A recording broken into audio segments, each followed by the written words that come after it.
હું એક વૃદ્ધ આશ્રમમાં કામ કરતો હતો, પણ તે દિવસે મેં જે દ્રશ્ય જોયું જેથી મારો હોશ ઉડી ગયો. એક વૃદ્ધ માતા જેની પાસે ફક્ત વિનંતી કરતી આંખો હતી, તે તેની દીકરીના પગ પર પડીને કહ્યું, દીકરા, હું સૂકી રોટલી પર જીવીશ, બસ મને તારી સાથે રાખ. પણ નિર્દય દીકરીએ તેને ફેંકી દીધી અને તેને છોડી દીધી.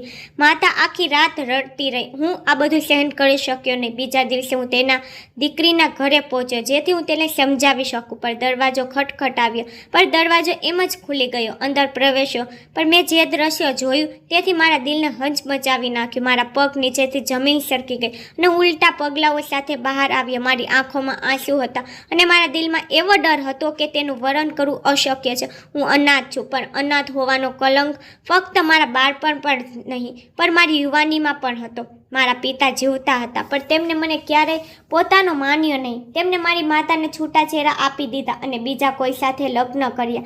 આ પછી મારા જીવનમાં ફક્ત નિરાશા જ રહી. જ્યારે હું ખૂબ નાનો હતો ત્યારે મને મારી માતાની ઝાંખી યાદો આવતી હતી. તે ખૂબ જ કોમળ દિલની હતી. તે મારા માટે પોતાના હાથ પર રોટલીના નરમ ટુકડા રાખતી, તે મને ખવડાવતી, રાતે વાર્તાઓ કહેતી અને જ્યારે હું રડતો ત્યારે તે મને ગલે લગાવીને શાંત કરાવતી. પણ મારી ખુશી લાંબા સમય સુધી ટકી શકી નહીં. મારા દાદી, જે ઘરમાં સૌથી મોટા હતા, તેમને મારી માતા ગમતી ન હતી. તે ઈચ્છતી હતી કે મારા પિતા બીજા કોઈ સાથે લગ્ન કરે, અને આ જીતમાં તેમને મારા પિતા પાસેથી મારી માતાને છૂટાછેડા કરાવી નાખ્યા. મારી માતાના મૃત્યુ પછી મારી આખી દુનિયા બદલાઈ ગઈ. મારી સોતેલી માતા ખૂબ જ કડક સ્ત્રી હતી. તેને ક્યારેય મને દિલથી સ્વીકાર્યો નહીં. મારા પિતા પણ મારાથી દૂર થઈ ગયા. તે આખો દિવસ કામ કરતા અને જ્યારે ઘરે આવતા ત્યારે તે ફક્ત સોતેલી માતાની વાત સાંભળતા અને આંખો બંધ કરીને તેનું જ માનતા. મારી સોતેલી માતાએ મને ક્યારેય પોતાનો દીકરો માન્યો નહીં. તે મને જમતી વખતે ભૂખ્યો રાખતી. મારા કપડાં હંમેશા ફાટેલા અને જૂના રહેતા. જો હું કંઈ માંગતો તો મને મારવામાં આવતો. મારી સાથે ખરાબ વર્તન કરતી. હું આખો દિવસ ભટકતો રહેતો અને વિચારતો કે મારા પિતા મારું દુઃખ કેમ જોતા નથી. શું તે જોતા નથી કે તેના પોતાના ઘરમાં તેનો દીકરો નોકર કરતાં પણ ખરાબ જીવન જીવી રહ્યો છે? મારી દાદી જીવતા હતા ત્યાં સુધી તે મારી સોતેલી માતા સાથે ઝઘડો કરીને મને કંઈક ખાવાનું અપાવી દેતા, પણ તેના મૃત્યુ પછી હું બિલકુલ લાવારીસ બની ગયો. મારી સોતેલી માતા માટે તે એક ઉત્સવ જેવો પ્રસંગ હતો. હવે તેને રોકવાવાળું કોઈ ન હતું અને તે મને ખુલ્લે આમ ત્રાસ આપવા લાગી. હું ઘણીવાર ઘરના ખૂણામાં છુપાઈ જતો. જ્યારે મને ભૂખ લાગતી અને હું ખોરાક માંગતો ત્યારે મને બદલામાં ફક્ત નાના રોટલીના ટુકડા જ મળતા. હું બીજા બાળકોને જોતો જે તેમની માતાઓ સાથે ખુશ રહેતા, રમતા અને સારા કપડાં પહેરતા, ત્યારે હું વિચારતો કે મારું જીવન આવું કેમ નથી. એક દિવસ જ્યારે હું ખૂબ બીમાર પડ્યો ત્યારે મારી સોતેલી માતાએ મારા પિતાને કહ્યું કે તે હંમેશા બીમાર રહે છે, તે કોઈ કામ કરતો નથી કે કોઈ કામનો નથી. આપણે તેને બીજે ક્યાંક મોકલી દઈએ અથવા તેને અનાથાશ્રમમાં મૂકી દઈએ તો સારું રહેશે. આ સાંભળીને મારા પિતાએ ફક્ત માથું હલાવ્યું, પણ કંઈ કહ્યું નહીં. આ તે ક્ષણ હતો જ્યારે મને સમજાયું કે આ દુનિયામાં મારું કોઈ નથી, હું કોઈ માટે મહત્વપૂર્ણ નથી. મારા જીવનનો સૌથી ભયાનક દિવસ એ હતો જ્યારે મારી સોતેલી માતાએ મારા પર એવો આરોપ લગાવ્યો કે તેને મારા માટે ઘરના દરવાજા કાયમ માટે બંધ કરી દીધા. તે ઘણીવાર મારા પર ગુસ્સે થતી, પરંતુ આ વખતે તેને મારા પર એવી ઘૃણાસ્પદ રીતે આરોપ લગાવ્યો કે મેં મારી સોતેલી બેન પર ખરાબ નજર નાખી છે. આ સાંભળીને મારા પિતા ગુસ્સે થઈ ગયા. તેઓએ કંઈ પણ વિચાર્યા વગર મને ખૂબ માર્યો. હું ચીસો પાડતો રહ્યો અને કહેતો રહ્યો કે પિતાજી, મેં કંઈ કર્યું નથી, આ બધું જૂઠું છે. પણ તેઓએ મારી વાત સાંભળી નહીં. મારી સોતેલી માતા રડવાનું નાટક કરતી રહી અને મારા પિતા ગુસ્સે થઈને મને ઘરમાંથી કાઢી મૂક્યો. હું ઘણા દિવસો સુધી શેરીઓમાં ભૂખ્યો અને તરસ્યો રડતા આમ તેમ ફરતો રહ્યો. મેં વિચાર્યું કે કદાચ મારા પિતા મને શોધવા આવશે, કદાચ તેમને પોતાની ભૂલનો ખ્યાલ થશે, પણ એવું કંઈ થયું નહીં. હું લોકોની દુકાનોની બહાર બેસતો હતો. ક્યારેક હું હોટલની બહાર પડેલી થાળીઓમાં બચેલું ભોજન શોધતો હતો અને ક્યારેક હું ઝાડની નીચે સૂઈ જતો. મેં મારા જીવનના સૌથી મુશ્કેલ દિવસો જોયા. એક દિવસ ભૂખથી મજબૂર થઈને હું એક મંદિરમાં ગયો જ્યાં લોકો ચોખા વેચી રહ્યા હતા. મેં પણ લાઈનમાં ચોખા લીધા અને એક બાજુ બેસીને ખાવાનું શરૂ કર્યું. પછી એક સ્ત્રીએ મને જોયો. તે વિધવા હતી અને તેના ચહેરા પર કોમલતા હતી. તેને મને પૂછ્યું, દીકરા, તું ક્યાં રહે છે? મેં મારી આંખો નીચી કરીને કહ્યું, ક્યાંય નહીં, મારી પાસે કોઈ નથી. તે થોડીવાર મારી સામે જોતી રહી અને પછી કહ્યું, મારી સાથે આવો. આ સ્ત્રી મારા જીવનનો સૌથી મોટો આશીર્વાદ સાબિત થઈ. તેને મને પોતાનો દીકરો બનાવ્યો, તેને મારા માટે કપડાં ખરીદ્યા, મને સારું ભોજન આપ્યું અને મારી સંભાળ રાખી. હું માતૃત્વના પ્રેમ માટે તરપતો હતો અને તેના પ્રેમથી મને ફરી એકવાર જીવન જીવવાની આશા મળી. તેને મને એક ખાનગી શાળામાંથી મેટ્રિકની પરીક્ષા અપાવી અને મને મારા પોતાના પગ પર ઊભો કરવાનો શ્રેષ્ઠ પ્રયાસ કર્યા. હું તેના પ્રેમનું ઋણ ક્યારેય ચૂકવી શકતો ન હતો, પરંતુ મારી ખુશી લાંબો સમય સુધી રહીને. જ્યારે મારી તે માતાની છેલ્લી ક્ષણો આવી ત્યારે હું તેની સાથે હતો, પરંતુ કંઈ કરી શક્યો નહીં. તે એક દયાળુ સ્ત્રી હતી જેને મારું જીવન બદલવાનો પ્રયાસ કર્યો. જ્યારે મને મારા પોતાના ઘરમાંથી કાઢી મૂકવામાં આવ્યો ત્યારે આ સ્ત્રીએ મને સહારો આપ્યો અને મને પોતાની સાથે રાખ્યો. તેને મને માન આપ્યું અને મારા તૂટેલા જીવનને સુધારવાનો પ્રયાસ કર્યો. આ સ્ત્રી પોતે એક દુઃખદ વાર્તાનો ભાગ હતી. તેનો પતિ એક નિવૃત્ત ન્યાયાધીશ હતો જેને તેના જીવનકાળમાં તેની બધી મિલકત તેની બીજી પત્નીને આપી દીધી હતી, જેથી તેના મોટા દીકરાને કંઈ ન મળે. પરંતુ તે પુત્રએ આ અન્યાય સહન કરી શક્યો નહીં. તે તેની સગી માતાથી નફરત કરવા લાગ્યો અને તેને રસ્તા પરથી દૂર કરવાની યોજના બનાવી લાગ્યો. મેં મારી પોતાની આંખોથી જોયું કે તે તેની માતાને કેવી રીતે દોષ આપતો હતો. તે તેને ખરાબ પાત્ર કહેતો હતો અને વિસ્તારના લોકો સાથે આવીને તેની સાથે દુર્વ્યવહાર કરતો. અમે બંને લાચાર હતા. હું ચીસો પાડતો અને લોકોને કહેવાનો પ્રયાસ કરતો કે આ સ્ત્રી મારી માતા જેવી છે, તેને મને ઉછેર્યો છે, તેને ક્યારેય કંઈ ખરાબ કર્યું નથી. પરંતુ કોઈ સાંભળતું ન હતું. બધાએ આંખો બંધ કરી દીધી હતી, કદાચ કારણ કે તેઓ જાણતા હતા કે સત્ય કહેવાના પરિણામો ભયંકર હોઈ શકે છે. આખરે તે દિવસ આવ્યો જ્યારે તેના દીકરાએ તેને બળજબરીથી ઘરમાંથી કાઢી મૂકી. મેં તેને સહારો આપ્યો, પણ તેનું દિલ પહેલેથી જ તૂટી ગયું હતું. તે સ્ત્રી જે હંમેશા હિંમત અને ધૈર્યનું ઉદાહરણ હતી તે હવે સંપૂર્ણપણે શાંત થઈ ગઈ હતી. તેની આંખોમાં એક વિચિત્ર ભાવ હતો. તે ઉજ્જડ હતી. તે વારંવાર આકાશ તરફ જોતી, જાણે તે ભગવાનને કંઈક પ્રશ્ન પૂછી રહી હોય. પછી એક દિવસ મારી નજર સામે તેમનો શ્વાસ થંભી જવા લાગ્યો. મેં તેને સંભાળવાનો પૂરતો પ્રયાસ કર્યો, પણ તે ધીમે ધીમે જીવનની સીમાઓ પાર કરતી હતી. તેના હોઠ થોડા હલ્યા, જાણે તે કંઈક કહેવા માંગતી હોય, પણ કંઈ અવાજ ન નીકળ્યો. તેની આંખમાંથી એક છેલ્લું આંસુ ટપક્યું અને પછી તે કાયમ માટે મૌન થઈ ગઈ.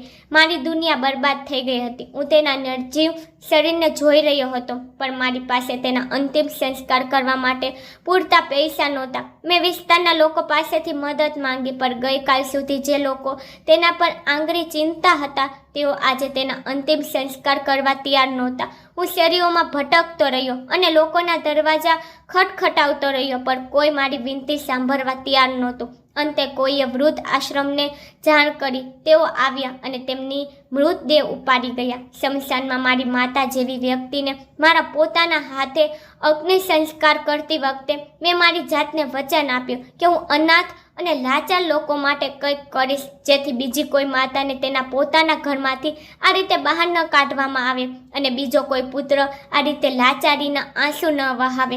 તે જ દિવસે વૃદ્ધ આશ્રમના ઇન્ચાર્જે મને પૂછ્યું કે દીકરા, તું અમારી સાથે કામ કરીશ? મેં ભીની આંખો સાથે હોસ્પિટલમાં માથું હલાવ્યું. મને લાગ્યું કે જાણે મારા માટે એક નવો દરવાજો ખુલી ગયો હોય. હું તે વૃદ્ધ આશ્રમમાં કામ કરવા લાગ્યો, જ્યાં મેં એવા વૃદ્ધોની લાચારી જોઈ કે મારું દિલ લોહીના આંસુ રડવા લાગ્યું. કેટલાક પિતા પોતાની આખી યુવાની પોતાના બાળકો માટે વિતાવે છે, પરંતુ વૃદ્ધ અવસ્થામાં એ જ બાળકો તેમને લાચાર છોડી દે છે. કેટલીક માતા પોતાના પ્રેમ, પોતાની ઊંઘ અને આરામનું બલિદાન આપીને પોતાના બાળકોનો ઉછેર કરે છે અને બદલામાં એ જ બાળકો તેને પાગલ કહે છે અને તેને ભટકાવતા રહે છે. હું આ બધું દરરોજ જોઉં છું, પણ લાચાર હતો. એક દિવસ એક વૃદ્ધ માતાને વૃદ્ધ આશ્રમમાં લાવવામાં આવી. તેની દીકરી માલતી અને જમાઈ તેને વિદાય આપવા આવ્યા હતા. માલતી અસંસ્કારી રીતે કહી રહી હતી કે તે અમારી માતા છે, પણ હવે તેની માનસિક સ્થિતિ સારી નથી. તે બાળકો પર હુમલો કરવાનો પ્રયાસ કરે છે. અમને ડર છે કે કોઈ દિવસ કોઈ મોટો અકસ્માત ન થઈ જાય, તેથી હવે અમે તેમને અમારી સાથે રાખી શકશું ને. વૃદ્ધ માતાની આંખોમાં આંસુ હતા. તે ક્યારેક પોતાની દીકરી તરફ તો ક્યારેક પોતાના જમાઈ તરફ એવી રીતે જોતી કે જાણે તેને વિશ્વાસ જ ન આવતો હોય કે તેઓ ખરેખર તેને છોડીને જઈ રહ્યા છે. હું ચૂપચાપ આ બધું જોઈ રહ્યો હતો અને મારા દિલમાં એક વિચિત્ર લાગણી જન્મી. મને દુઃખ થઈ રહ્યું હતું. ક્યાંક ને ક્યાંક આ બધું જોઈને મને મારી ગોદ લીધેલી માતાની લાચારી યાદ આવી રહી હતી. પણ હું ચૂપ રહ્યો. મેં ઘણું જોયું હતું અને જાણ્યું હતું કે આ દુનિયામાં માતા પિતા પર પોતાના બાળકો માટે બોજ બની જાય છે. તે વૃદ્ધ માતા પોતાની દીકરીના પગમાં પડીને વિનંતી કરી રહી હતી કે દીકરી, હું તારી પાસેથી કંઈ માંગતી નથી. બસ મને તારા ઘરના કોઈ ખૂણામાં રહેવા દે. હું સૂકી રોટલી ખાઈને કામ કરી લઈશ, પણ મને અહીં છોડીને ના જા. પણ માલતી પર કોઈ અસર ન થઈ. તે નિર્દયતાથી પોતાની માતાને પોતાનાથી અલગ કરી નાખી અને એવી રીતે ચાલી ગઈ જાણે તે તેની માતા નહીં પર કોઈ અજાણી વ્યક્તિ હોય. મેં તે દ્રશ્ય લાચારીથી જોયું પણ કંઈ કરી શક્યો નહીં. જ્યારે તેઓ ચાલ્યા ગયા ત્યારે તે વૃદ્ધ માતા જમીન પર બેસીને ખૂબ રડવા લાગી. તે રડવું આશ્રમમાં કામ કરતા દરેક વ્યક્તિનું દિલ ચીરી રહ્યું હતું. પણ અમે બધા જાણતા હતા કે આ કોઈ નવી ઘટના નથી. તેના આંસુ સાંભળીને મારા જીવનની કઠોર યાદો મને સતાવા લાગી. મારી પોતાની માતા પર એ જ રીતે લાચાર હતી જ્યારે મારા મામાએ તેને ઘરમાંથી કાઢી મૂકી. મારી સોતેલી માતાની ક્રૂરતા, મારા પિતાની ઉદાસીનતા અને મને ગોદ લીધેલો માતાનો અનાદર, આ બધું મારી આંખો સામે ફિલ્મની જેમ ચમકવા લાગ્યું. મેં તે વૃદ્ધ માતાને ઘણીવાર ખાવાનું કહ્યું પણ તેને એક ટુકડો પર ખાધો નહીં. મને લાગ્યું કે કદાચ તે ખોરાક માટે નહીં પણ તેની પુત્રીના પ્રેમ માટે ભૂખી છે. તે આખી રાત રડતી રહી અને હું તેની પાસે બેઠો રહ્યો.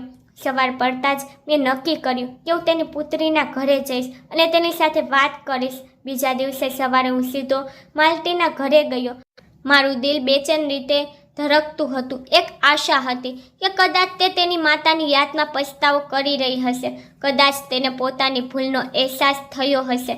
મેં દરવાજો ખટખટાવ્યો પણ આશ્ચર્યજનક વાત એ હતી કે દરવાજો ધીમે ધીમે ખુલી ગયો. અંદરથી હાસ્ય અને મજાકના અવાજો આવી રહ્યા હતા. જ્યારે મેં અંદર પગ મૂક્યો ત્યારે મેં જોયું કે એક ભવ્ય પાલટી ચાલી રહી હતી. માલતી અને તેના પતિ એ નવા કપડાં પહેરેલા હતા. તેમના ચહેરા ખુશીથી ઝળહળી રહ્યા હતા. મહેમાનો ચારે બાજુ હસવામાં અને મજાક કરવામાં વ્યસ્ત હતા. ટેબલ પર વિવિધ પ્રકારની સ્વાદિષ્ટ વાનગીઓ પીરસવામાં આવી હતી અને ચારે બાજુ ખુશીનો માહોલ હતો. આ બધું જોઈને મારા દિલને એવું લાગ્યું કે જાણે કોઈએ તેને મુઠ્ઠીમાં પકડી લીધું હોય. હું બેચેનીને કારણે આમ તેમ ભટકવા લાગ્યો. તે દરમિયાન એક વૃદ્ધ નોકર ત્યાંથી પસાર થયો. મેં તેને રોક્યો અને પૂછ્યું કે આ પાર્ટી શેના માટે છે અને શું માલતીની માતા ખરેખર માનસિક રીતે બીમાર છે?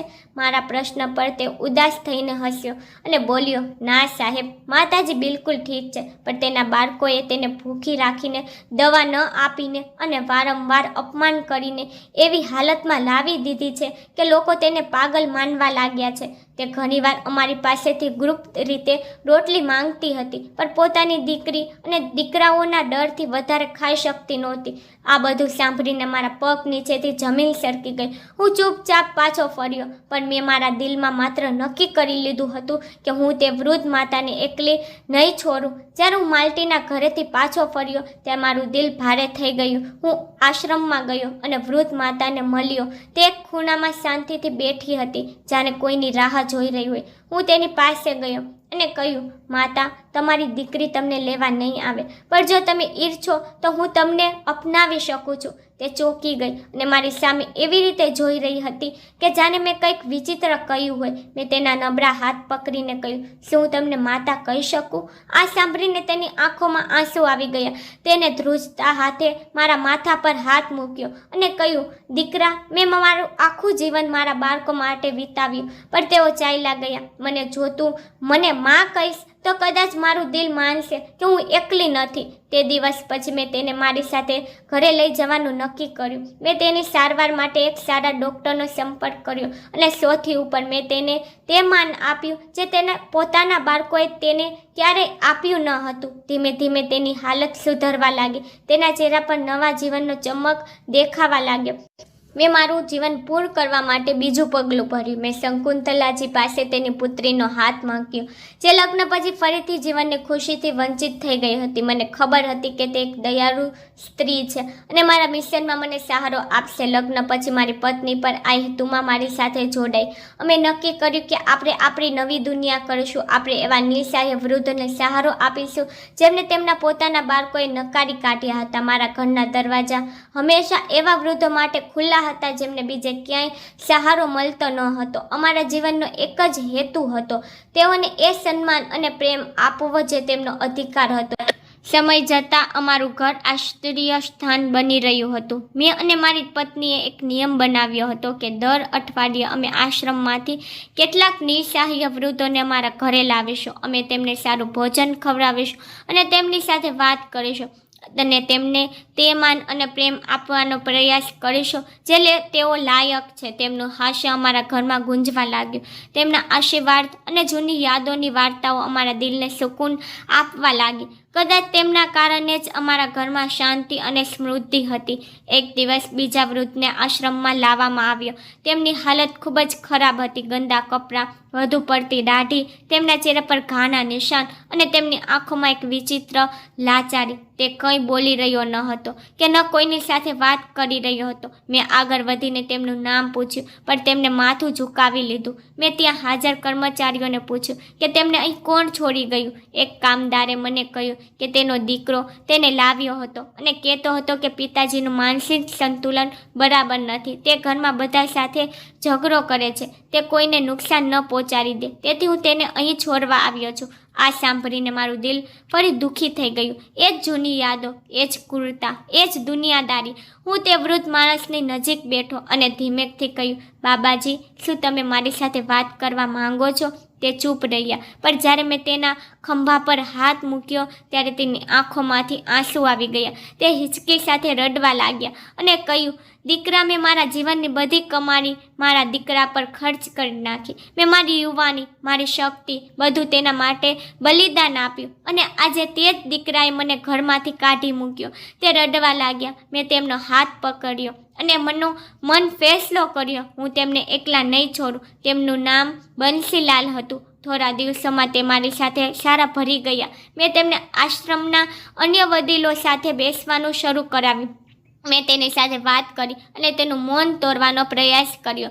એક દિવસ જ્યારે હું તેની પાસે બેઠો ત્યારે તે પોતાની રીતે બોલવા લાગ્યા. તેમણે કહ્યું, મેં મારું આખું જીવન સખત મહેનત કરીને વિતાવ્યું છે. મેં મારા બાળકો માટે મારી યુવાનીનું બલિદાન આપ્યું. મેં મારા દીકરાને શ્રેષ્ઠ શિક્ષણ અપાવ્યું. મેં તેને સારા કપડાં પહેરાવ્યા. મેં તેની બધી ઈચ્છાઓ પૂરી કરી. જ્યારે તે મોટો થયો ત્યારે મેં વિચાર્યું કે મારી કમાણી કોઈ સારા કામમાં વાપરવી જોઈએ. મેં મારી મિલકત જરૂરિયાતમંદ બાળકોના નામે કરી દીધી. તે થોડીવાર ચૂપ રહ્યા અને મારી સામે એવી રીતે જોવા લાગ્યા જ્યારે તે કંઈક બીજું કહેવા માંગતા હોય પણ શબ્દો સાથ આપી રહ્યા ન હતા. હું ચૂપચાપ સાંભળતો રહ્યો. જ્યારે મારા દીકરાને આ વાતની ખબર પડી ત્યારે તે ગુસ્સે થઈ ગયો અને મને કહેવા લાગ્યો, મેં તેના હકો છીનવી લીધા છે. મેં તેને સમજાવવાનો પ્રયાસ કર્યો, દીકરા, આ તારી પોતાની કમાણી છે. તું યુવાન છો અને મહેનત કરી શકે છે, પણ આ બાળકો લાચાર છે. તેમને કોણ સહારો આપશે? પણ તે ગુસ્સે થઈ ગયો અને થોડા દિવસો પછી તેને મને પાગલ જાહેર કરી દીધો અને મને અહીં છોડી ગયો જેથી હું મારો નિર્ણય બદલી શકું. આ સાંભળીને મને આઘાત લાગ્યો. એક પિતા જેને પોતાના પુત્ર માટે પોતાનું આખું જીવન બલિદાન આપ્યું હતું, જ્યારે તેને એક ઉમદા કાર્ય માટે પોતાની મિલકત આપી દીધી ત્યારે તેનો પુત્ર તેનો દુશ્મન બની ગયો. મેં બંસીલાલ સાહેબને સાંત્વના આપવાનો પ્રયાસ કર્યો અને તેમને કહ્યું કે તેઓ એકલા નથી, પરંતુ હું જાણતો હતો કે જેના માટે તેમણે આ બધું કર્યું તે બાળકની ઉદાસીનતાનું દુઃખ તેમને અંદરથી ખાઈ રહ્યું હતું. થોડા મહિનાઓ આમ જ પસાર થઈ ગયા. હું ઘણીવાર તેમની પાસે બેસતો, તેમની સાથે વાત કરતો, તેમના વિશે પૂછતો. તે મને દીકરાની જેમ રાખતા હતા અને હું પણ તેમને મારા પિતાની જેમ માન આપતો હતો. પણ સમયની ગતિને કોણ રોકી શકે છે? એક દિવસ જ્યારે હું તેમના રૂમમાં ગયો ત્યારે તેઓ શાંતિથી સૂતા હતા. મેં તેમને અવાજ આપ્યો પણ તેઓ હલ્યા નહીં. જ્યારે મેં તેમના હાથને સ્પર્શ કર્યો ત્યારે મને ખ્યાલ આવ્યો કે તેઓ આ દુનિયા છોડીને ચાલ્યા ગયા છે. મારી આંખોમાં આંસુ આવી ગયા. એક પિતા જે પોતાના બાળકની બેવફાઈનો બોજ લઈને આ દુનિયા છોડી દીધી. મેં તેના માટે બધી વ્યવસ્થા કરી જે એક દીકરાએ કરવી જોઈતી હતી અને તેમને આદર સાથે દફનાવ્યા, પરંતુ તેમની વાર્તા મારા દિલ પર બીજો ઊંડો ઘા છોડી ગઈ. તે વૃદ્ધ આશ્રમમાં ઘણી ભીડ હતી. કેટલાક નવા વૃદ્ધોને ત્યાં દાખલ કરવામાં આવી રહ્યા હતા, જ્યારે કેટલાક માટે તેમના સંબંધીઓ દ્વારા ઔપચારિકતાઓ પૂર્ણ કરવામાં આવી રહી હતી. હું મારી રોજિંદી જવાબદારીઓમાં વ્યસ્ત હતો ત્યારે એક યુવાન તેની વૃદ્ધ માતાને સહારો આપીને અંદર લાવ્યો. તે સ્ત્રી નબળાઈને કારણે ચાલી પણ શકતી ન હતી. તેના ચહેરા પર ઊંડી ઉદાસી અને તેની આંખોમાં એક વિચિત્ર લાચારી હતી, જાણે તેને ખ્યાલ આવી રહ્યો હોય કે તેને અહીં છોડી દેવામાં આવી રહી છે. ઇન્ચાર્જ સાહેબ, આ મારી માતા છે, તે યુવાને કહ્યું. હવે તે એકલી રહેવા માટે સક્ષમ નથી. તે વારંવાર નીચે પડી જાય છે અને ઉલટી સીધી વાતો કરવા લાગે છે. અમે તેની સંભાળ રાખી શકતા નથી, તેથી જ અમે તેને તમારા હાથમાં સોંપી રહ્યા છીએ. તે યુવાનના ચહેરા તરફ જોતાં જ મારા પગલાં થંભી ગયા, મારો શ્વાસ થંભી ગયો. હું આશ્ચર્યથી તેની સામે જોતો રહ્યો. આ મારો સોતેલો ભાઈ હતો, એ જ ભાઈ જેના માટે મેં મારા પિતાનો માર સહન કર્યો હતો, જેના માટે મેં દરેક દુઃખ સહન કર્યું હતું. આજે એ જ ભાઈની તેની અસલી માતાને અહીં છોડવા આવ્યો હતો. મારી નજર તે વૃદ્ધ સ્ત્રી તરફ ગઈ. આ એ જ સ્ત્રી હતી જેને મારી માતાનું સ્થાન લીધું હતું, મારી સોતેલી માતા, જેને મારા પર ઘણો જુલ્મ કર્યો હતો, છતાં મેં તેને માતાનો દરજ્જો આપ્યો હતો. આજે એ જ સ્ત્રી લાચાર ઊભી હતી અને જે પુત્ર માટે તેને મને નકારી કાઢ્યો હતો તે તેને અહીં છોડવા આવ્યો હતો. મારું દિલ લોહીના આંસુ રડી રહ્યું હતું. મેં મારા જીવનમાં ઘણા નિર્દય બાળકો જોયા હતા, પણ આજે હું મારા પોતાના જીવનનું સૌથી પીડાદાયક દ્રશ્ય જોઈ રહ્યો હતો. મેં મારા સોતેલા ભાઈનો હાથ પકડીને તેને કડકાઈથી કહ્યું, તને શરમ નથી આવતી? આ એ જ માતા છે જેને તને ઉછેર્યો અને આજે તું તેને આ સ્થિતિમાં છોડીને જઈ રહ્યો છે. મારો અવાજ ગુસ્સાથી ધ્રુજી રહ્યો હતો, પણ તેને ઉદાસીનતાથી મારો હાથ હલાવ્યો અને કહ્યું અને પાછળ હટી ગયો અને કટાશ ભર્યા સ્મિત સાથે કહ્યું, જુઓ વિનયભાઈ, હું અહીં દલીલ કરવા આવ્યો નથી. અમે પહેલાંથી જ તેની ઘણી સેવા કરી છે, પણ હવે તેમનું મગજ ઠીક નથી. મેં નિર્ણય લઈ લીધો છે અને તમે મને રોકી શકતા નથી. મેં મારી સોતેલી માતા તરફ લાચારીથી જોયું. તે ચૂપ ઊભી હતી, જાણે તે કંઈક સાંભળતી ન હોય. મેં ધીમેકથી કહ્યું, માતા, હું તમને મારી સાથે લઈ જઈશ. હું તમને આ રીતે એકલા નહીં છોડી શકું. તે ચોંકી ગઈ અને મારી સામે જોવા લાગી, જાણે તેની સામે કોઈ અજાણી વ્યક્તિ હોય. પછી ગભરાયેલા અવાજમાં કહ્યું, તું કોણ છો? આ સાંભળીને મારા દિલને એવું લાગ્યું કે કોઈએ મુઠ્ઠીમાં દબાવી દીધું હોય. માતા, હું વિનય છું, તમારો મોટો દીકરો, મેં ભીની આંખોથી કહ્યું, પણ તે પાછળ હટી ગઈ. ના, મારો દીકરો મરી ગયો છે. તે ઘણા વર્ષો પહેલાં મૃત્યુ પામ્યો હતો. મારી આંખોમાંથી આંસુ વહેવા લાગ્યા. હું સમજી ગયો કે વધતી ઉંમર સાથે તે બધું ભૂલી ગઈ છે, અથવા કદાચ તેનો પોતાની ભૂલનો અહેસાસ હતો અને તે વાસ્તવિકતાનો સામનો કરવા ડરતી હતી. મારા ભાઈએ અમારા બંને તરફ જોયું અને કહ્યું કે હવે તે તમારી જવાબદારી છે, અને ત્યાંથી ચાલ્યો ગયો. મેં મારી સોતેલી માતાનો હાથ પકડ્યો. આવો માં, હું તમને એકલા નહીં છોડું. તે એક ક્ષણ માટે મારી સામે જોતી રહી, પછી થાકેલા પગલાં સાથે તે મારી સાથે ચાલવા લાગી. હું મારી માતાને ઘરે લઈ આવ્યો. જ્યારે મારી પત્નીએ દરવાજો ખોલ્યો ત્યારે મેં કહ્યું, આ મારી માતા છે, હવે તે આપણી સાથે રહેશે. મારી પત્નીએ હસીને મારી માતાના પગ સ્પર્શ્યા અને કહ્યું, માં, હવે તમે અમારા તરફથી બેફિકર થઈ જાઓ. અમે તમારી સંપૂર્ણ સંભાળ રાખીશું. માતા શાંતિથી અંદર ચાલી ગઈ. તે કંઈ કહેતી નહોતી. મોટા ભાગે તે એક જગ્યાએ બેસતી રહેતી. ક્યારેક તે ખાવાની ના પાડતી, ક્યારેક કંઈ પણ વસ્તુની ઈચ્છા વ્યક્ત કરતી નહીં. જ્યારે પણ હું તેની સાથે વાત કરતો ત્યારે તે મારી સામે ખાલી આંખોથી જોતી, જાણે હું કોઈ અજાણી વ્યક્તિ હો. આખરે તે મને કેમ ઓળખતી નહોતી. એક રાત્રે જ્યારે મેં મારી પત્નીને આ કહ્યું ત્યારે તેને મારા ખંભા પર હાથ મૂક્યો અને કહ્યું, કેટલાક ઘા રૂઝાતા સમય લાગે છે. તમે ઘણા વર્ષોથી તેમને જોયા નથી. તેમનું દિલ કઠણ થઈ ગયું છે, પણ પ્રેમ દરેક કઠણ દિલને પીગાડી શકે છે. આ વાત મારા દિલને સ્પર્શી ગઈ. મેં મારી માતા સાથે સમય વિતાવવાનું શરૂ કર્યું. મેં તેને મારા પોતાના હાથે ભોજન કરાવવાનો પ્રયાસ કરતો. હું તેને ફરવા લઈ જતો, જૂના સમય વિશે વાત કરવાનો પ્રયાસ કરતો. મેં ઘરના એક ખૂણામાં એક નાનું મંદિર બનાવ્યું જ્યાં હું અને મારી પત્ની બેસીને તેને રામાયણ સંભળાવતા. મેં તેને દિલાસો આપવાનો પ્રયાસ કરતો. એક દિવસ હું તેની પાસે બેઠો હતો. તેનો હાથ મારા હાથમાં હતો. અચાનક તેની આંખોમાં આંસુ આવી ગયા. તે મને ધ્યાનથી જોવા લાગી અને ધીમેકથી કહ્યું, તું વિનય છો? મારા શરીરમાં એક સંવેદના દોરી ગઈ. મેં રડતા રડતા તેના હાથને ચુંબન કર્યું. હા માં, હું વિનય છું. તે ખૂબ રડવા લાગી. મેં તારી સાથે ખૂબ ખરાબ કર્યું. મેં તને છોડી દીધો અને આજે મારા પોતાના બાળકોએ મને છોડી દીધી. મેં તેમને ગલે લગાવી લીધા. માં, હવે તે બધું ભૂલી જાઓ. મેં તમને માફ કરી દીધા છે. હવે તમે હંમેશા મારી સાથે છો. તે દિવસે મારી માતાએ પહેલી વાર રાહતનો શ્વાસ લીધો. મને લાગ્યું કે વર્ષોના દુઃખ પછી હવે તે ખરેખર માતાની જેમ મારી સાથે હતી. માતાએ મને પહેલી વાર ઓળખી લીધો હતો અને તેની આંખોમાંથી પણ આંસુ વહેવા લાગ્યા હતા. વર્ષોની જુદાઈ, પીડા અને ઉદાસીનતાનો ભાર એક જ ક્ષણમાં સમાપ્ત થઈ ગયો હતો. તે ધ્રુજતા હાથોથી મારા ચહેરાને સ્પર્શ કરી રહી હતી, જાણે તે માનવા માંગતી હોય કે હું ખરેખર તેની સામે છું. મેં તને ખૂબ તકલીફ આપી છે વિનય.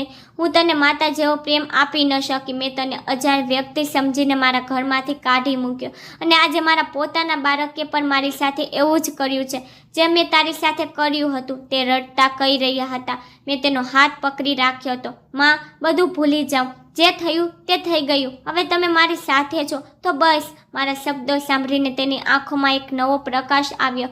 તેને ઊંડો શ્વાસ લીધો અને કહ્યું, કાશ મેં તને ઓળખી લીધો હોત. કાશ મેં તારી સાથે એ બધું ન કર્યું હોત જે મેં તારા પિતાના કહેવા પર કર્યું હતું. હવે માતા સાથેનો મારો સંબંધ બદલવા લાગ્યો હતો. તે પહેલાં જેવી મૌન અને ઉદાસીનતા નહોતી. હવે તે મારી સાથે વાત કરતી, મારી રાહ જોતી, મારી સાથે બેસતી અને ખાતી અને ક્યારેક તેના ભૂતકાળના જીવનની વાર્તાઓ પર કહેતી. મારી પત્ની પર માતાનું ખૂબ ધ્યાન રાખતી. તે તેના માટે નરમ ખોરાક બનાવતી, તેના માટે નવા કપડાં લાવતી અને તેની સાથે બેસતી અને લાંબા સમય સુધી વાતો કરતી. આ બધું માતાના દિલ પર અસર કરતું હતું. જે માં મને ક્યારેય પોતાનો દીકરો તરીકે સ્વીકાર ત્યાર નહોતી, તે હવે હંમેશા મારી સાથે રહેવા લાગી હતી.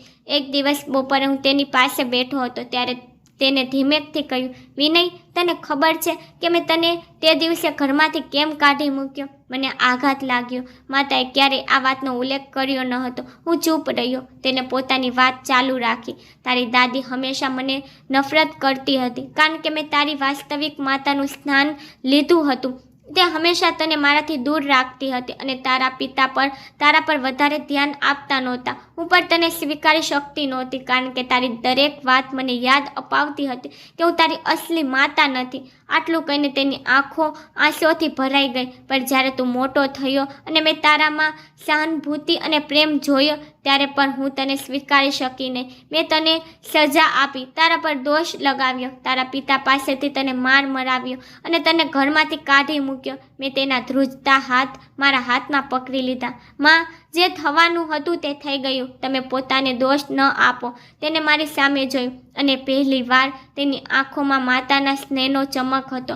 બીજી બાજુ મારો સોતેલો ભાઈ તેના જીવનની કસોટીમાં ખરાબ રીતે નિષ્ફળ જઈ રહ્યો હતો. જ્યારથી તે તેની માતાને વૃદ્ધ આશ્રમમાં છોડી ગયો હતો ત્યારથી તેના જીવનમાં સમસ્યાઓ વધતી જતી હતી. ધંધામાં નુકસાન, સગાઓ પાસેથી લોન લેવી, એકલતા અને તેની પોતાની પત્ની અને બાળકો પણ તેનાથી દૂર થઈ ગયા હતા. એક દિવસ એક પરિચિતે મને કહ્યું કે તે દેવાના બોજ હેઠળ દબાયેલો છે અને તેની પત્ની તેને છોડીને ચાલી ગઈ છે. હું શાંતિથી સાંભળતો રહ્યો કારણ કે હું જાણતો હતો કે કુદરતના નિર્ણયો અનિવાર્ય હોય છે. જે વ્યક્તિ તેની માતા સાથે દગો કરી શકે છે તે દુનિયામાં કોઈની સાથે વફાદાર રહી ન શકે. તે જ રાત્રે જ્યારે હું મારી માતા પાસે બેઠો હતો ત્યારે તેને ધીમેકથી કહ્યું, ક્યારેક ક્યારેક જે વાવ્યું હોય છે તે કાપવું પણ પડે છે. તેને આગળ કહ્યું, મેં તને બેસહારો છોડી દીધો હતો અને આજે મારા પોતાના દીકરાએ મને એકલી છોડી દીધી. મેં તેનો હાથ પકડીને કહ્યું, પણ માં, કુદરતે આપણને બીજો મોકો આપ્યો છે. હવે તમે એકલા નથી, હું છું ને. માં હવે સંપૂર્ણપણે બદલાઈ ગઈ હતી. તે ઘણીવાર આશ્રમમાં અન્ય વૃદ્ધો પાસે જતી, તેમની સાથે વાત કરતી, તેમને સાંત્વના આપતી અને તેમના દુઃખ વેચવાનો પ્રયાસ કરતી. મને લાગ્યું કે હવે તે પહેલાંની જેમ ઉદાસ રહેતી ન હતી. તેના બદલે તેને પોતાના ભૂતકાળની ભરપાઈ કરવાનો મોકો મળી ગયો હતો. એક દિવસ જ્યારે હું આશ્રમમાં કામ કરી રહ્યો હતો ત્યારે મારી પત્ની મારી પાસે આવી અને કહ્યું, માજીએ કહ્યું છે કે તે કેટલાક અનાથ બાળકો માટે કપડાં અને ભોજનની વ્યવસ્થા કરવા માંગે છે. તે ઈચ્છે છે કે તેના હાથે કોઈ સારું કામ થાય. આ સાંભળીને મને આશ્ચર્ય થયું. આ એ જ માતા હતી જે એક સમયે ફક્ત પોતાની સમસ્યાઓ વિશે જ વિચારતી હતી, પણ આજે તે બીજાઓની ભલાઈ વિશે વિચારી રહી હતી. મેં હસીને કહ્યું, હા, આપણે કાલે જ તે બાળકો માટે કંઈક સારું કરીશું. બીજા દિવસે અમે આશ્રમમાં એક નાનો કાર્યક્રમ આયોજન કર્યો, જેમાં તે બાળકોને આમંત્રણ આપવામાં આવ્યું. માએ પોતે તેમને ભોજન કરાવ્યું, તેમની સાથે પ્રેમથી વાત કરી અને તેમની સાથે સમય વિતાવ્યો. મેં તેની આંખોમાં એક અનોખી ખુશી જોઈ. સાંજે જ્યારે અમે ઘરે પાછા ફર્યા ત્યારે માતા થાકેલી હતી, પણ તેમના ચહેરા પર શાંતિ દેખાતી હતી. તેમણે મને પોતાની પાસે બોલાવીને કહ્યું, વિનય, આજે પહેલીવાર મને લાગ્યું કે મેં મારા જીવનમાં કંઈક સારું કર્યું છે. હું ઈચ્છું છું કે હું મારું બાકીનું જીવન આવા લાચાર અને જરૂરિયાતમંદ લોકો વચ્ચે વિતાવું. મેં તેનો હાથ પકડીને કહ્યું, માં, તમારા દિલમાં રહેલા પ્રકાશે તમને બદલી નાખ્યા છે અને મને ખુશી છે કે હું આ પરિવર્તનનો એક ભાગ છું. તે દિવસે મને સમજાયું કે કોઈ પણ વ્યક્તિ સંપૂર્ણપણે ખરાબ નથી હોતું. ફક્ત હાલાત અને સમય જ તેના દિલને કઠણ બનાવી દે છે, પણ પ્રેમ અને દયાથી દરેક ઘાને મટાડી શકાય છે, દરેક દિલ બદલી શકાય છે. તો મારી માતા પર એક ઉદાહરણ હતી. તે હવે પહેલાં જેવી ન હતી, જે મને બાળપણમાં એકલી અને લાચાર છોડી દીધો હતો. તે હવે બદલાઈ ગઈ હતી. તે વધુ સારી વ્યક્તિ બની ગઈ હતી અને આ મારી સૌથી મોટી સફળતા હતી. બીજી એક વૃદ્ધ મહિલાને આશ્રમમાં લાવવામાં આવી હતી. તે ચોક્કસપણે કમજોર દેખાતી હતી, પરંતુ તેના વ્યક્તિત્વમાં એક અનોખું આકર્ષણ હતું. તેના કરચલીવાળા ચહેરા પર એક ઊંડી ઉદાસી હતી, જાણે તેમણે તેના જીવનની સૌથી મોટી હારનો સામનો કર્યો હોય. જ્યારે મેં તેની તરફ જોયું ત્યારે તેમને નજર નીચે કરી નાખી, જાણે તે પોતાના પર શરમ અનુભવતી હોય. મેં ધીમેકથી પૂછ્યું, માજી, તમારું નામ શું છે? તેમને ધીમેકથી માથું ઊંચું કરીને જવાબ આપ્યો, મારું નામ સૌમિત્ર છે. તેની આંખોમાં એક ખાસ ચમક હતી, જે સ્પષ્ટપણે લાગતું હતું કે તે એક સમયે કોઈ શ્રીમંત અને પરિસ્થિત પરિવારનો ભાગ રહી હશે. મેં તેની સાથે આવેલા યુવાનને પૂછ્યું, તમારો તેમની સાથે શું સંબંધ છે? યુવાને ઉદાસીનતાથી જવાબ આપ્યો, હું તેનો ભત્રીજો છું. તેના પોતાના બાળકોએ તેમને છોડી દીધા છે. હવે તે અમારા માટે બોજ બની ગયા છે. ઘરની હાલત એવી નથી કે અમે તેની સંભાળ રાખી શકીએ, તેથી જ હું તેમને અહીં છોડવા આવ્યો છું. આ સાંભળીને મારું દિલ ધ્રુજી ઉઠ્યું. મેં સૌમિત્રા તરફ જોયું. તે ચૂપચાપ આંસુ વહાવી રહી હતી. મેં કડક આંખોથી તેના ભત્રીજા તરફ જોયું અને કહ્યું, અમે તેમનું ધ્યાન રાખીશું, તમે જઈ શકો છો. તે યુવાન ખંભો ઊંચો કરીને ત્યાંથી ચાલ્યો ગયો. સૌમિત્રા લાચારીથી દરવાજા તરફ જોતી રહી. હું સમજી શકતો હતો કે તેના દિલ પર શું પસાર થતું હશે. મેં ધીમેકથી કહ્યું, અહીં કોઈ એકલું નથી, તમે પણ નહીં, અમે તમારા પોતાના છીએ. થોડા દિવસો પછી સૌમિત્રાને થોડું સારું લાગવા લાગ્યું. હું ઘણીવાર તેની પાસે બેસતો અને તેની સાથે વાત કરવાનો પ્રયાસ કરતો. એક દિવસ તે પોતાની મેળે બોલવા લાગી, જાણે તે વર્ષોનો બોજ હળવો કરી રહી હોય. હું એક સમયે એક ધનવાન માણસની પત્ની હતી. તેમણે ધીમા અવાજે કહ્યું, મારા પતિનો ખૂબ મોટો કારોબાર હતો. અમારું ઘર મહેલ જેવું હતું. નોકરો હતા, પૈસા હતા, ગાડીઓ હતી, બધું જ હતું. પણ મારી સૌથી મોટી સંપત્તિ મારા બાળકોને હંમેશા તેમને મારા કરતાં વધુ પ્રેમ આપ્યો. મેં દિવસ રાત સખત મહેનત કરી, તેમને શ્રેષ્ઠ શિક્ષણ અપાવ્યું અને તેમની દરેક ઈચ્છા પૂરી કરી. તેમની આંખો આંસુઓથી ભરાઈ ગઈ.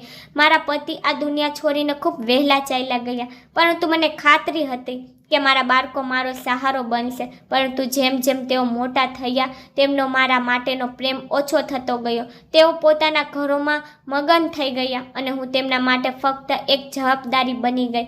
જ્યાં સુધી મારી પાસે મિલકત હતી ત્યાં સુધી તેઓ મને પ્રેમ કરવાનો ઢોંગ કરતા રહ્યા. પરંતુ મેં મારી જમીન વેચીને ત્રણેય બાળકો માટે ટ્રસ્ટ બનાવવાની જાહેરાત કરી તો મારા પોતાના દીકરાઓએ મારી સામે દુશ્મની ફેરવી દીધી. તેમનો અવાજ તૂટી રહ્યો હતો, પણ તે બોલતી રહી. મારા મોટા પુત્રએ મને કોર્ટમાં ખેંચી લીધી. તેને કહ્યું કે મારી માનસિક સ્થિતિ સારી નથી અને હું મિલકત બીજા કોઈને ટ્રાન્સફર કરવા સક્ષમ નથી.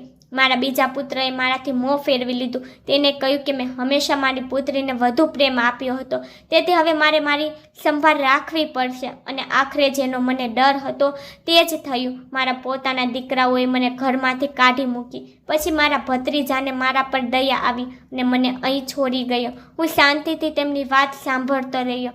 એક માતા જે પોતાના બાળકો માટે બધું જ બલિદાન આપી શકતી હતી, તે આજે તે બાળકો માટે બોજ બની ગઈ હતી. મને સમજાયું કે આ દુનિયામાં સૌથી મોટી ક્રૂરતા એ છે કે બાળકોનો તેમના માતા પિતા પ્રત્યે વિશ્વાસઘાત. મેં આવા પણ ઘણા કિસ્સા જોયા હતા, પણ સૌમિત્રાની વાર્તાએ મારું દિલ હચમચાવી નાખ્યું. મેં તેનો હાથ પકડીને કહ્યું, માજી, તમને તે માન અને પ્રેમ મળશે જે તમને તમારા બાળકો આપવામાં નિષ્ફળ થયા.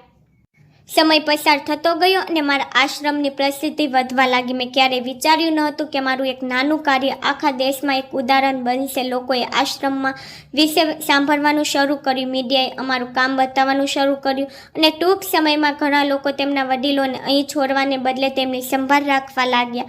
મેં ઘણા યુવાનોને તેમના માતા પિતાને તેમના ઘરે પાછા લઈ જતા જોયા. ઘણા એવા પુત્રો જે પહેલાં તેમની માતાઓને બોજ માનતા હતા, હવે તેમના પગ પાસે બેસીને માફી માંગતા હતા. આ જોઈને મારું દિલ આનંદથી ભરાઈ જતું હતું. હવે ફક્ત તે વડીલો મારા આશ્રમમાં આવતા હતા જે ખરેખર લાચાર હતા અને મેં તેમના માટે શક્ય તેટલું બધું સુવિધાઓની વ્યવસ્થા કરી હતી. આ મારી સૌથી મોટી સફળતા હતી. ફક્ત આશ્રમ બનાવવાનું જ નહીં, પણ લોકોના દિલને બદલવાનું. સમય કોઈ માટે અટકતો નથી. મારું જીવન પણ ખૂબ જ ઝડપથી પસાર થઈ રહ્યું હતું. હું એ જ વિનય હતો જે શેરીઓમાં ભટકતો હતો, જે દરવાજા ખટખટાવતો હતો એવી આશામાં કે કોઈ તેને અપનાવી લે, જે પોતાના લોકોની ઉદાસીનતાનો ભોગ હતો. પણ આજે મારી પાસે બધું જ હતું. મેં મારું જીવન દયા, પ્રેમ અને સેવામાં વિતાવ્યું હતું અને હવે મારા વૃદ્ધાવસ્થામાં પણ શાંતિ અનુભવી રહ્યો હતો. હવે મારા જીવનનો મોટા ભાગનો સમય પ્રાર્થનામાં અને તે વડીલો સાથે બેસવામાં વીતતો હતો જેમને મેં હંમેશા અપનાવ્યા હતા. હું આશ્રમના રૂમમાં જતો, વડીલો સાથે બેસીને તેમની સાથે વાતો સાંભળતો, તેમના દુઃખ શેર કરતો અને તેમને એવું અનુભવ કરાવતો કે તેઓ એકલા નથી. મને તેમની સાથે સમય વિતાવવું ખૂબ પસંદ હતું, કારણ કે હું જાણતો હતો કે આ એ જ લોકો હતા જેમને એક સમયે તેમના ઘરમાં માન આપવામાં આવતું હતું, પરંતુ તેમના પોતાના બાળકોએ તેમની અવગણના કરી હતી. મારા પોતાના બાળકો હવે મોટા થઈ ગયા હતા. મને તેમના પર ગર્વ હતો. મેં તેમને તે ઉછેર આપ્યો હતો જે એક સાચા માણસને આપવો જોઈએ. મેં તેમને શીખવ્યું હતું કે વૃદ્ધો અને લાચાર લોકો આપણી જવાબદારી હોય છે અને આ દુનિયામાં સૌથી મોટી સંપત્તિ કોઈના માટે સરળતા ઊભી કરવી છે. મારા દીકરાઓએ અને દીકરીઓએ મારા આશ્રમના કાર્યને આગળ વધવા માટે તેઓ મારી સાથે ઊભા હતા. તેઓ હંમેશા લાચાર વૃદ્ધોની સેવામાં વ્યસ્ત રહેતા.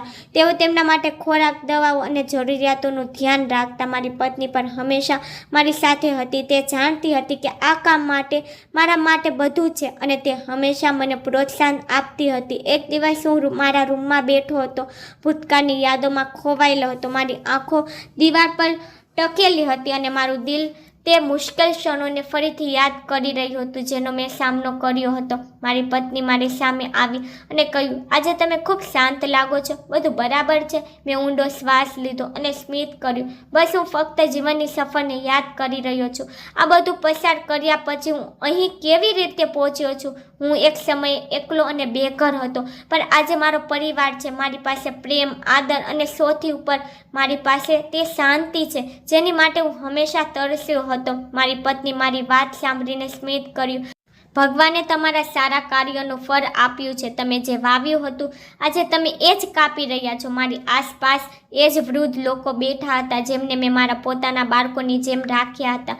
મેં ક્યારેય વિચાર્યું ન હતું કે હું એવું સ્થાન પ્રાપ્ત કરી શકીશ જ્યાં વૃદ્ધો મને પોતાનો સહારો સમજશે, જ્યાં લોકો મારા પર વિશ્વાસ કરશે અને હું ક્યાં કોઈને ઉપયોગી થઈ શકીશ. મેં આશ્રમમાં રહેતા વૃદ્ધોને જોયા.